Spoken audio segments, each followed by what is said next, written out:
Good morning, lady bosses. Gosh, I was just, I was ready a couple minutes early, so I was doing some stuff on my computer, and all of a sudden it's like, oh, it's 10 o'clock. So here I am. So listen, I'm going to start off with an announcement before I get into our program. Okay. Hey, good morning. Whoever's here, good morning. Just an announcement, and I will announce it again at the end so nobody misses it. But we will not be here next week because I'm going to be on vacation. And then the week after that is Christmas Eve, and the week after that is New Year's Eve. So this will be our last training of 2019. So after this, I will see you next year. Hey, it's Melissa. Good morning, Melissa. And somebody else has joined. So I will announce that again at the end just to remind you. But yes, we won't be together again until next year. At least most of us. Some of us will see each other over the holidays. Okay, so today we're talking about 2020. Your word, your goals, and your plan. Now, having a word of the year is something fairly new over the past, I don't know how many years. And real honestly, when people started doing it, and I feel like mostly women do it, I just thought it was kind of hokey. I don't know. I just thought, really? But you know, the more I think about it, and I've done it the last few years, and I really had to think about what my word was going to be this year. The really important reason, I think, to have a word for your year is to really bring some focus to everything you're doing that year. And the way I figure you can figure that word out is to just think about what your biggest pain point is. What's your biggest pain point for business? Hey, Jane, good morning. If your biggest pain point is disorganization or follow-up, or you're an introvert, what is it? What's the one thing holding you back the most from growing your business? Identify that, and you will identify your word for the year. So it's really important. It's really important to do that because that's going to be just the beginning of setting your goals and setting your plan and really achieving the most important thing you have to achieve in 2020, right?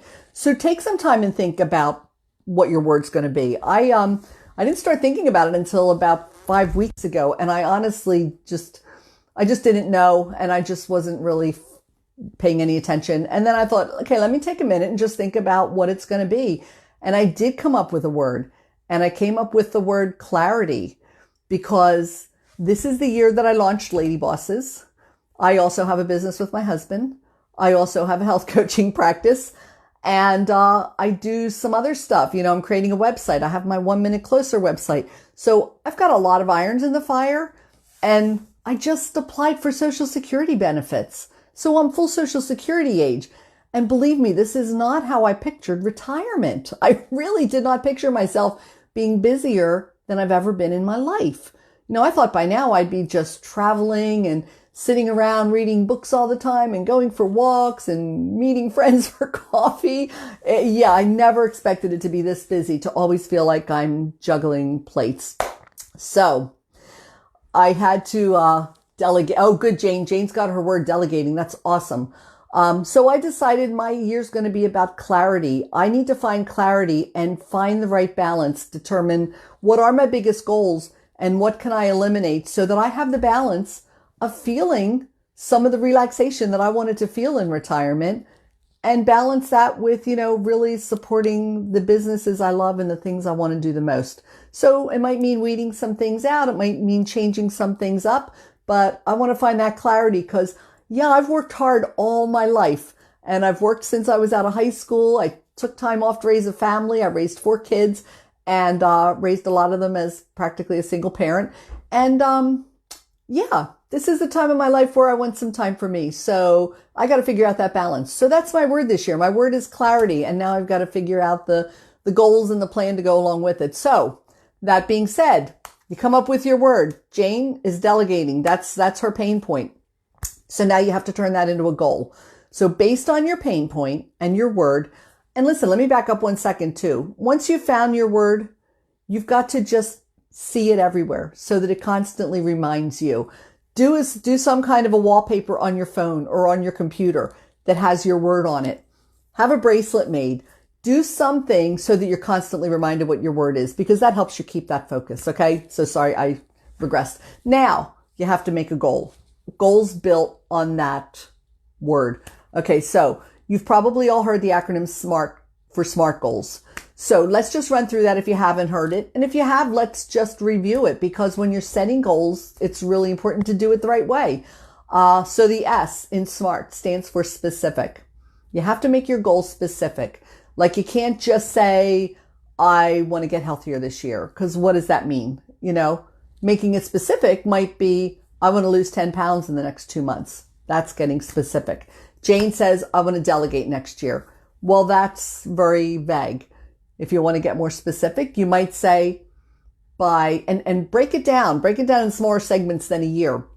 Break it down to maybe a quarter or a month. But if you want to make it a quarter, say by the end of the quarter, I want to have one additional person working for me so that I can delegate some of the responsibility and do more of the things that I have to do. So make your goal specific. That's number one, very important. The M is for measurable. Okay, it has to be a measurable goal. Like, again, you can't just, it kind of goes along with being specific. You're specific saying, okay, I want to lose 10 pounds in 2 months. Well, that gives you something to measure, because at the end of the 2 months, you can measure whether or not you achieve that goal, right? So it's very important to have it be measurable so that you can determine whether or not you've been successful. Okay, very important in setting a goal. The A is for achievable. Make sure it's something that's achievable. If you say, I'm going to lose 100 pounds in 3 months, probably nobody can do that under normal circumstances. So that's not even achievable. You can't, that's not even possible. So you have to make it achievable. But listen, make sure when you're making it achievable, make sure you're still stretching a little bit, because otherwise it's not a goal. If you don't stretch it, but you make your goal something, I've seen people set goals and their goals are really not goals to achieve something new. They're just to continue something they're already doing. So you set a goal saying, I'm going to exercise 3 times a week, and you've been exercising 3 times a week for the last 5 years. Okay, maybe you want some accountability partners to help keep you on track and make sure you don't stop doing that. That's not a goal though. A goal is to stretch yourself and do something that's a little bit more. So you want it to be achievable, but you have to make it a little bit of a stretch. The R is for relevant or / realistic. Okay, let's look at it from a standpoint of being relevant first. I want to get healthy, so I'm going to stop watching TV for 1 hour every day. Not at all relevant to getting healthy. However, if you turn that around, if you make it more specific and you say, I'm going to stop watching TV for 1 hour a day, and for that hour, I'm going to go for a walk. Now you're getting specific and you're making it relevant to what you want to accomplish, right? Okay. Relevant and then realistic. It's got to be realistic. If your goal is to get healthy, you can't say, I am not going to eat a dessert one time in year 2020. That is totally not realistic. Maybe dessert's not your thing. For me, it would be bread or pizza. Oh my gosh, I will never say I am not going to eat bread for a year, for a month, or even for a week. So it has to be realistic. So obviously make your goal realistic. And then finally, make it time-based.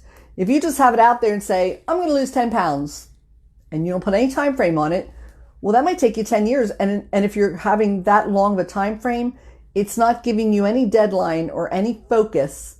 And guess what? It's not going to happen. You're more likely going to gain 10 pounds. So you have to have it time-based in addition to all these other things. So you've picked a word. Based on your word, you've turned it into a goal. Now you have to make a plan, because you have a goal, but now what are you going to do? What are the action steps you're going to put in place to make it happen? Now, if you haven't read the 12-week year, I've mentioned it before. You've heard about it, I'm sure, more than once, but it is just such a great new look at how to set goals. And it's based on the idea that you can get more done in 12 weeks than most people get done in a year. And that's totally possible, because all it takes is focus. You really have to get focused, and you have to eliminate distractions. And you can get a heck of a lot done in a short period of time. And let me just throw this example out there, and you'll all agree with me. It's Christmas Eve. You're not finished your shopping, and you have none of your gifts wrapped. Now let me ask you a question. Christmas morning, are you still in that same boat? Absolutely not, because you went shopping, you got the balance of the gifts, and you got home, and even if you never got 1 ounce of sleep, you got all those gifts wrapped before you went to bed, right?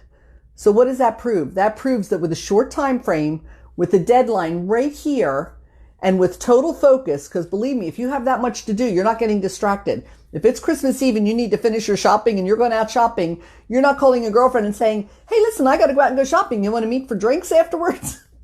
With everything you have to get done, you're going to be laser focused on what you have to do and you're going to get it done, right? So that's proof that you don't need chunks of time this big to get stuff done. You can get stuff done in a way shorter amount of time if you're really focused and you're eliminating distractions. Hey, Timmy, how are you today? So that is really important. When you're setting these goals and stuff, you want a time frame, you want to bring it down, but these principles in the 12-week year really show you how you can get so much more done in so much less time. So we talked about your goal needing to be measurable, something that the 12-week year talks about. And when you're making a plan, this really becomes important. They don't measure it. They don't recommend measuring it as to whether or not you've been successful. They recommend measuring your action steps and not your results. So if you say you're going to lose 10 pounds and your action steps are going to be, okay, I'm not going to eat any bread or sweets for the next 2 months, then what you do, instead of measuring at the end of 2 months whether you lost 10 pounds, you measure each day, was I successful in not eating bread or sweets? And if it's yes, you say yes. If it's no, you say no. But at the end of it, if you have been 85% diligent about doing the action steps, their research and their studies show that you most likely will achieve your goal as long as your action steps have been followed through 85% of the time or more. Good morning, Janet and Colleen. So measurability is much more effective if you really think about measuring your action steps and not your results. And it's based on the fact that your greatness is found in doing something, not achieving. And the illustration they used, which I loved, was an Olympic, like if you want to be an Olympic contender, the day that you decide that you want to start training for the Olympics and you hire a trainer and then you start training 5-6 hours a day, whatever is required, and you do that every single day, that is what's measuring your greatness. If you win the gold medal or the silver or the bronze, all that is a confirmation of your greatness. But if you don't get a medal at all, where were you at the end as compared to where you were at the beginning? You have achieved greatness every day by doing the things you said you were going to do. So we're going to measure things differently, and it makes so much more sense. Measure it by your actions, not your results. Because if you break it down and make a plan where you have to do something every single day, then it's going to it's just such a good pattern to set, because achieving great things doesn't come in just like doing one big action step and boom, it happens and you get 1,000 new clients or whatever it is your goal is. It comes in doing little things consistently every single day. So it gets you into that practice of doing something every single day and not going 3 weeks into the month and then the last week saying, oh gosh, I still have to lose 10 pounds. So this week I'm just not going to eat. I'm going to drink a lot of water and I'm not going to eat. I'm going to fast for a whole week. That's not realistic. That's not how you do it. The whole goal is to try and get you doing something every single day to set that pattern and do that thing. And that's where your greatness is. You will achieve your results as long as you do the action steps. So measure the action steps. Don't measure the goals, and measure them on a daily basis. Make sure there are things that you are going to commit to doing every single day. Now, we talked about having realistic goals. Here's one area where you really need to think about being very realistic. Think about New Year's resolutions and how people start out with a list this long and how that whole list is in the trash in February, right? Most people fail because they bite off more than they can chew. They really try and do too many things. And let's just throw away that whole thinking. You've developed your word, you've set your goal, and now you're going to make a plan. Set one goal and make your plan revolve around that one goal. Become really good at one thing instead of just being mediocre or half-assed about a dozen. Really focus on doing one thing and doing it well. That's going to bring you bigger success. And the beauty of that is it's going to bring momentum because you're going to do it well. You're going to feel success. And when you feel that success and it's going well, it starts to create momentum. And once you've hit that goal, it gets you excited about setting the next one. So set short-term goals. Really focus on just one goal, one thing, doing it well. Do something every single day that is going to be the action steps to achieve that goal. And then when you're finished, then you move on to the next one. So suppose your goal, something that I can really relate to. If you're an introvert and you are an entrepreneur, how do you grow your business when you don't want to be with people and you don't want to go to networking events and you don't want to do things? That's really hard. But if that's what you want to do, then the way to move past that is to turn that focus into a goal, okay? Your word might be networking for 2020, okay? I never wanted to do it. I want to stay behind the computer. I just want to do stuff on Facebook and nothing's happening. You might get a little traction, but nothing's happening because everything has to be taken. If you want to be successful, you got to take stuff beyond Facebook into a relationship, right? Or nothing goes anywhere. So maybe your word for the year is networking for 2020. So here's your goal. Set one goal. Another great book to read is The One Thing. What is the one thing that will move your business forward more than anything else? If you're trying to grow business, then you have to meet more people. In Jane's situation, Jane probably has a bigger business than she can deal with, which is why she needs to delegate and maybe get more help. So if your goal is to find more clients, to find more people, and you don't want to network because maybe you're an introvert, then networking could be your word for 2020. So now turning it into a goal, make short-term goals. So decide, okay, for the first quarter of the year, I'm going to join one networking group, and here are my action steps. I'm going to join it. I'm going to attend every meeting. I'm going to make sure that maybe 2 or 3 times a week, I do some kind of a connect with the people in that group. 3, maybe I become a part of the leadership of that group, because when you're leadership in a group, people, you command a different level of respect and people connect to you better and they know that you're giving your time to serve them. And it just really helps to build that know, like, and trust factor because they get to know you more because you're more visible. They trust you more because you're giving of your time and your energy to help them in the group to all succeed and do better. They trust you. They like you. So it's all important. So, but you see, I only set one goal, and around that goal, set the action steps, because guaranteed, if you complete those action steps that you set every day, you go to that meeting every week, you maybe reach out, maybe by email, whatever, to a couple people a week, but you definitely set up some live face-to-face connections. It's all about building relationships. And if you can measure that, you might not have 5 new clients by the end of the quarter, but you're going to have planted so many seeds and built such solid relationships that when those people want to do business with somebody who does what you do, you're going to be top of mind. You're going to be the person they call. So that's the way you can make this work. I just had something pop up on my computer and hide my clock. I want to make sure I can't even move it. So here we go. Okay, we're good. But we're going to wrap up soon. So anyway, so that's the way to do it. That's the way to do it. While I'm wrapping up, if anybody else knows what their word is or what their plan is, their big goal for 2020, I'd love to have you throw it in the chat.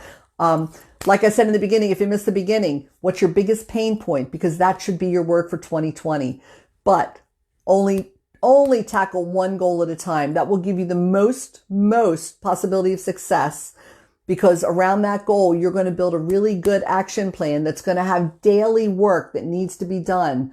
And again, it's going to create that habit of doing something every day. And that's going to build momentum to do the next thing and the next thing. And it's just going to build on each other and grow into something beautiful. So it really, really is going to work. So, focus on that word. And hey, Darlene, how are you? We're just getting ready to wrap up, so hope you come back and watch the recording, but it's good to see you here. So that's what I've got. I hope you do this. I hope you create that word and just, again, plaster it everywhere so you see it all the time, so that every goal you set in 2020 revolves around that word, because whatever that word is, that's representing your biggest pain point. So that's where you need to focus. And I'll tell you what, if you do that for the whole year, you're going to have a whole different pain point next year, because this one is going to be nailed. You're going to have nailed it. You're going to have mastered it, and you're going to be able to teach somebody else how to do the same thing. And that being said, here's another really important factor, and I'll close with this. When you've put this together, it's really smart to get somebody else to put eyes on it and to give you advice for whether you're on the right track. Okay? Is your word really, really representing your biggest pain point? You know, you might be thinking that, but sometimes somebody looking at things objectively might say, yeah, but you know what? I've seen you really struggle with this. They might be able to really give you some different ideas. And then they'll be able to look at your goals and look at your action steps and see if what you're building is really supporting what you need to accomplish in 2020. It's so important because we can get so messed up in our own heads because we just have so much going on that it's very hard sometimes to focus and objectively see the thing we need to be working on the most. So it's great to have a network and people that you can rely on to, to look at this and to give you a little critique about it. And very important, you know how you always hear that you are the 5 people that you surround yourself with the most? A very strong suggestion is surround yourself with the people who represent who you want to be and where you want to land, as opposed to people who are all stuck in the same place you are. Because if you're all stuck together, you're all going to stay stuck because nobody knows how to pull the other one out of the quicksand. You're all in there, so none of you can help the other.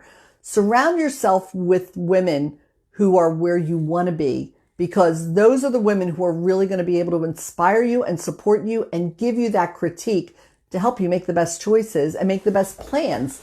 This women's networking group I'm in has a membership you can level up to, and you pay extra to be in the second level of membership. But I did that last year, and I was in a small mastermind with these women all year long. And I'm telling you, I thought I felt very accomplished and very sure of, how much I've done and where I am. I never felt so inferior in a group of women as I felt in this group of women. And there was nothing they did or said that ever made me feel that way. It was just their levels of accomplishment. But they were so amazingly not just supportive, but helpful in helping me to build a whole new business and design a whole new path because they'd been there and they'd done it. So am I going to listen to them for advice, or am I going to take advice from the woman who's stuck in the quicksand with me? If you're a parent, you know, how willing are you to take advice from somebody who doesn't have kids, right? Okay, enough said. So surround yourself with people who are going to motivate you to go the next level. That's so important. So do that. Put this plan together. Get somebody to look. And let's see. I saw Timmy said set mini goals. That's awesome. So Timmy, when you think about that, think a little farther then. If, what is the reason for your need to do that? Work it backwards into what your word of the year is going to be. If you need to set mini goals, then maybe that means, well, you just might be throwing that out as an add-on to what we were talking about. That's probably what you're doing. So I misread that. So you're right. Mini goals is so perfect because that's the way you're going to succeed. Not setting something so huge, because when we looked at the acronym for SMART, your goals have to be realistic. They have to be achievable. If you're setting huge, ridiculous goals, that's not realistic. Okay. Now people don't, what's the other one? The big